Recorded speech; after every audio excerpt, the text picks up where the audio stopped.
अस्सलाम वालेकुम नाज़रीन, मैं हूं लाहौर से आपका जुल्फ़िकार अली। अप्रैल की है आज 13 तारीख, साल है 2023 और देसी महीने बैसाख की है कल पहली तारीख और गंदम की कटाई का कल सीज़न शुरू हो रहा है। रमज़ान मुबारक की है आज 22 तारीख।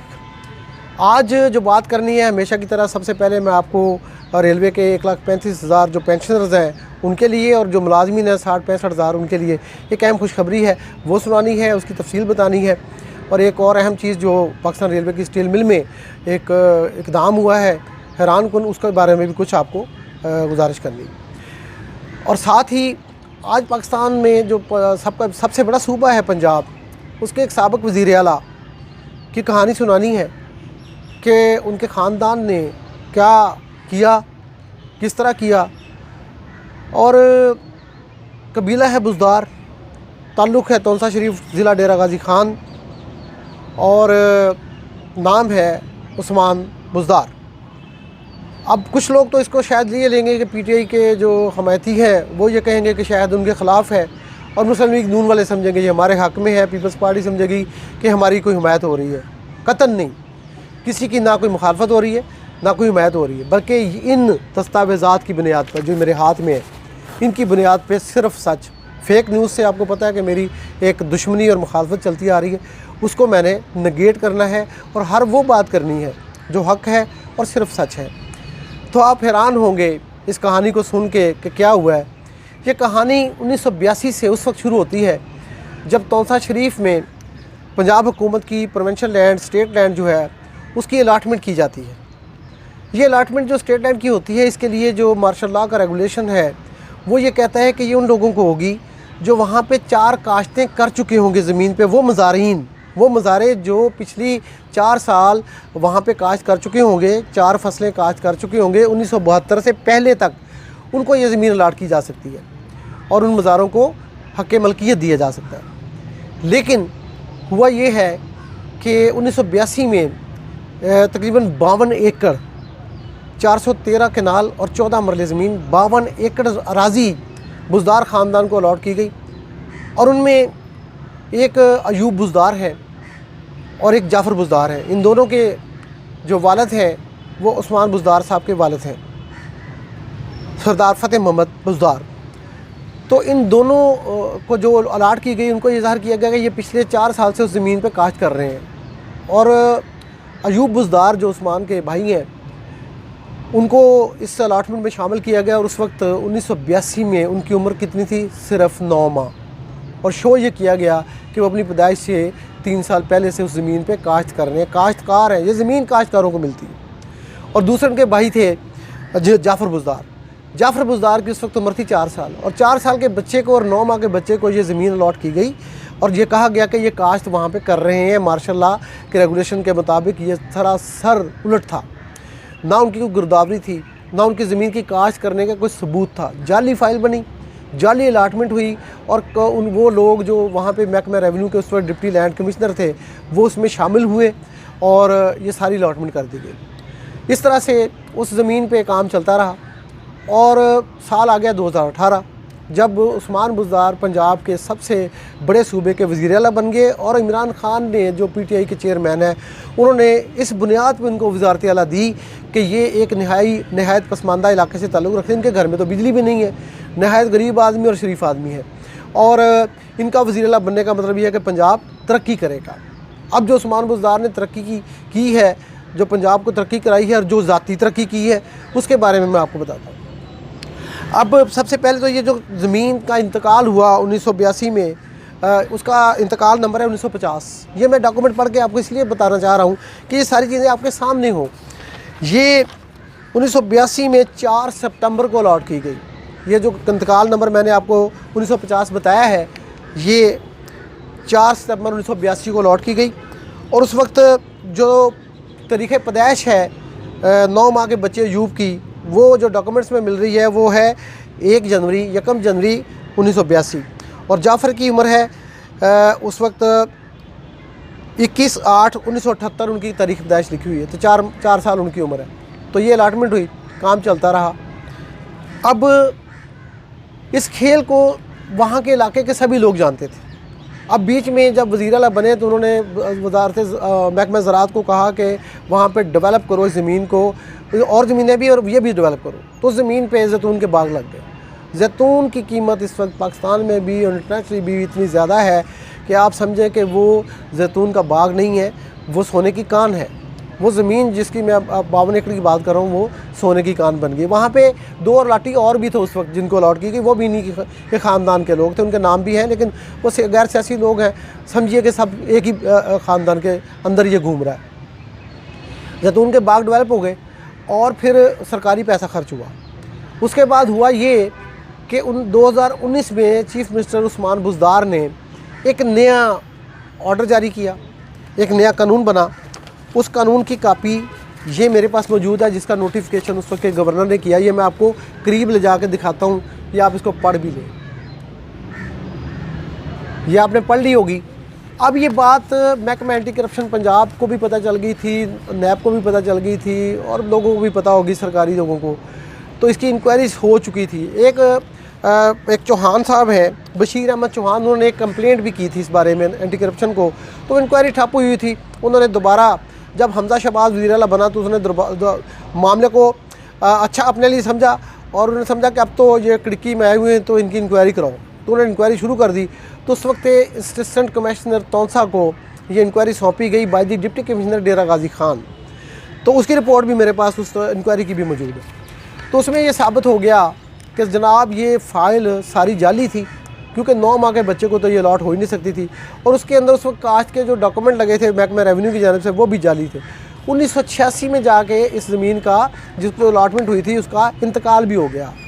अब इंतकाल जो 1950 नंबर है वो 1986 में प्रवेल करता हुआ उसको थोड़ी सी लीगल पोजीशन देने की कोशिश की गई, लेकिन रिकॉर्ड में ये बात बार बार निकलती रही कि जनाब ये ज़मीन जिनको अलॉट की गई है वो काश्तकार नहीं थे, ये सारी फ़ाइल ही बोगस और जाली है। और असिस्टेंट कमिश्नर ने जो जून 2022 में इंक्वायरी की, उसमें ये बात सारी खुल के सामने आ गई। वहाँ के महकमा रेवेन्यू के अफसरों ने और कारकुनों ने और पटवारियों ने सब ने बयान दे दिया कि रिकॉर्ड में हमें ये मिला है कि ये ज़मीन के कागजात जाली हैं, बोगस हैं। जब ये बात उससे पहले उस्मान बुज़दार साहब ने, जिसका मैंने आपको नोटिफिकेशन दिखाया, उन्होंने ये किया कि उन्होंने कहा कि पिछले 5 साल में पंजाब में जो भी स्टेट लैंड पे काश्त कर रहा है मैं उसको हक़ मलकियत देने का ऐलान करूँ, यानी मौके मलकियत देता हूँ, रिगार्डलेस इसके कुछ माजी में उसके क्या टर्म एंड कंडीशन थे। यानी वो सारी ज़मीन को उन्होंने अपनी ज़मीन को लीगलाइज़ कर दिया इस नोटिफिकेशन के ज़रिए जो मैंने आपको दिखाया है। ये नोटिफिकेशन जारी हुआ है 13 सितंबर 2019 को।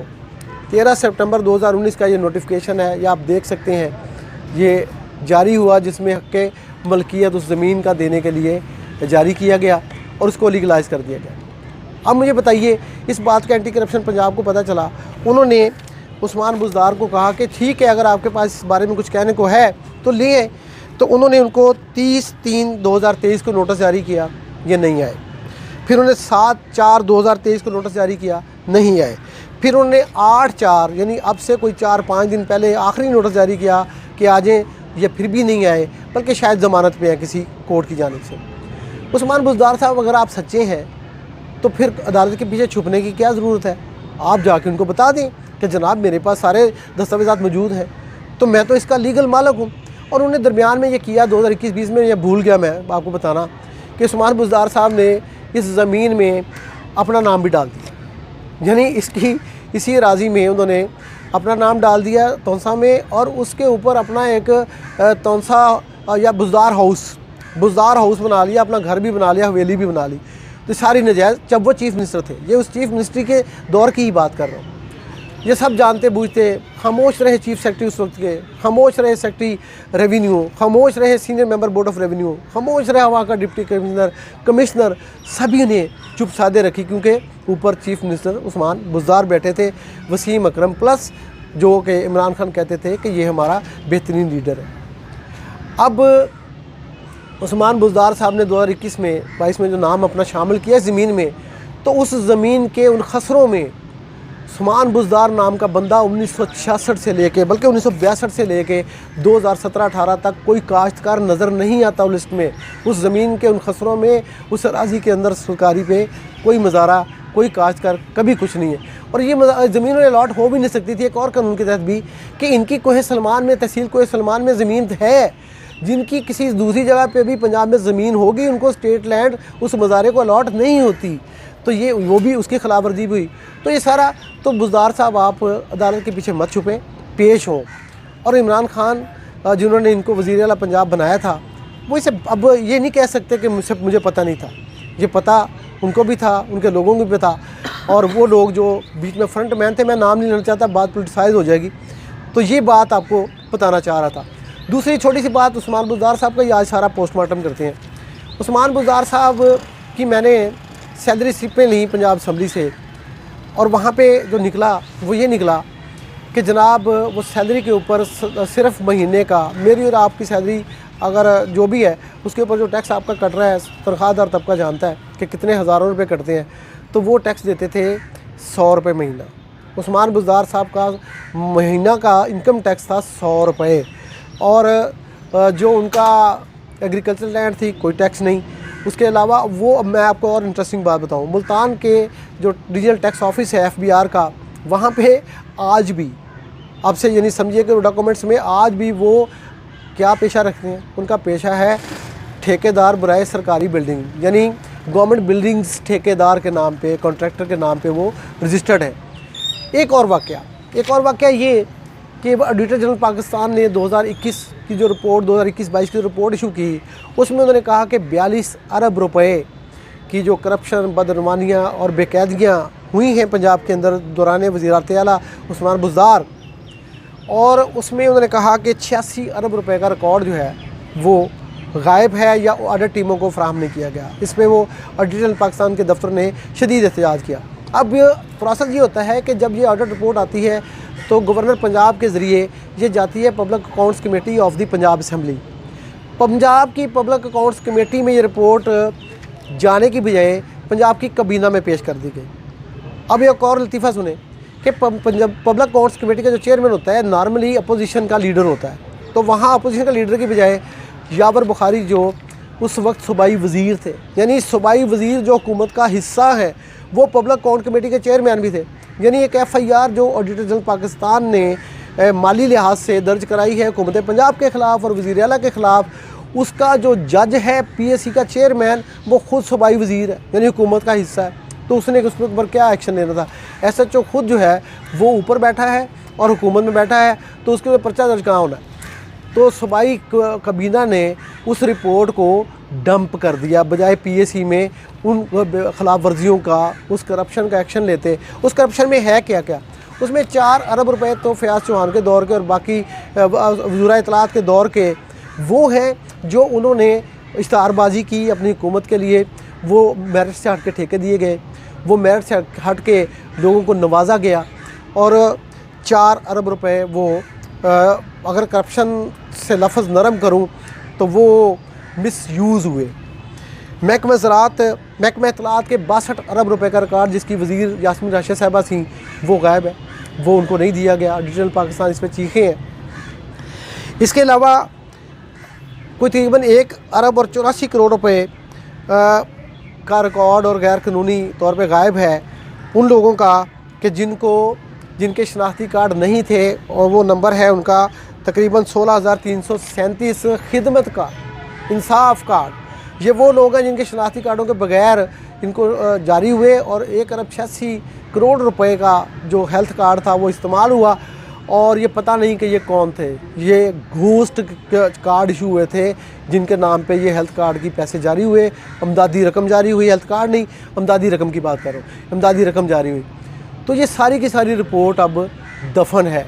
तो मैं वज़ीर आला मोहसिन नकवी से कहूँगा कि पता नहीं ये उनका इख्तियार है या नहीं है, लेकिन पंजाब कबीना अगर 45,000 एकड़ ज़मीन अलॉट कर सकती है तो ये इख्तियार भी इनको होना चाहिए कि ये छानबीन तो कराएं कि ये कहाँ गया है, और इस बात की भी छानबीन भी होनी चाहिए कि ये हालिया जो निगरान हुकूमत के दौर में 4 लाख टन चीनी अफ़गानिस्तान की, इसके बाद मैं आपको डिटेल भी बताऊँगा अगले व्लॉग में, तो वो किधर गई है। तो ये जनाब सारा कहानी थी, किस्सा था सारा उस्मान बुज़दार साहब का। इसके ऊपर किसी ने चैलेंज करना है तो मैं हाज़िर हूँ। ये डॉक्यूमेंट्स की फ़ाइल मेरे पास मौजूद है, सारी सरकारी चीज़ें हैं, मेरी ज़ाती चीज़ कोई नहीं है। इसके लिए मैं तैयार हूँ हर फोरम पे जवाब देने के लिए।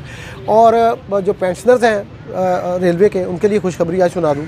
मेरी वज़ारत ख़ज़ाना में आज बात हुई है। वज़ीर ख़ज़ाना इसहाक़ डार ने आज एक लेटर निकाला है, वज़ारत ख़ज़ाना को चला गया है कि इससे पहले पेंशन देनी है, इससे पहले तमाम सरकारी मुलाजमीन को तनख्वाह भी देनी है और पेंशन भी देनी है। तो रेलवे के मुलाजमीन की पेंशन का जो सिलसिला मैंने कहा था ना कि इससे पहले होगा, उनको जारी होगी, इसका फ़ैसला हुआ है वफाकी लेवल पे और हुकूमत के लेवल पे।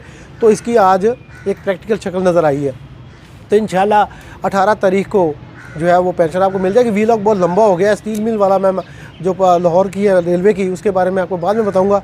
एक अजीबोगरीब हरकत की है वहाँ के WM ने, अगले वीलॉग में डिटेल बताऊंगा। आप हंसेंगे भी और काबिल तशवीश बात भी होगी कि जब रेलवे में इस किस्म के अफसर बैठे होंगे तो इसकी तबाही तो फिर होनी है।